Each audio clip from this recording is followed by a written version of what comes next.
না না না, একটা কথা বলবো, কাউকে বলবে না তো?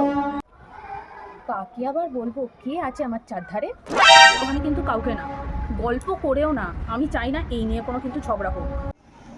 কি হয়েছে সেটা তো আগে বল। এত ফিসফিসিয়ে বলার মতন কি হয়েছে? না না না না, আগে তুমি বলো, শুনে চিৎকার করবে না। আরে বাবা, খামোকা চিৎকার করতে যাবো কি করে? কি হয়েছে আগে সেটা বল। আচ্ছা ঠিক আছে, শোনো বলছি। আজকে সকালে তো আমি তাড়াতাড়ি ঘুম থেকে উঠেছি, বারান্দায় গিয়ে দেখি বিল্টুর মা আমাদের বাগানে ঢুকে একটা গাছের ডাল ভেঙে নিয়ে চলে গেছে। কি?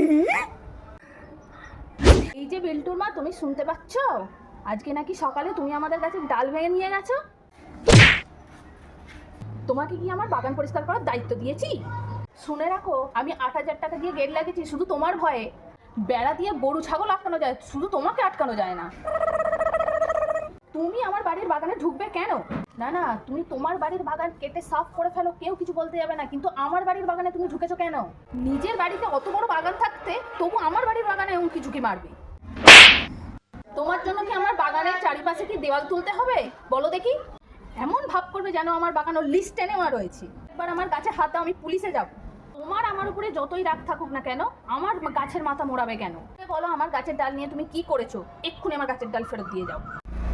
কি করতে যেতে বলতে গেছিলাম, একটা ডালই তো ভেঙেছিল, দেখতেও পেতো না, মিটে যেত। এই ঝামেলা এখন 10 দিন বলে চলবে, ভাল লাগে না।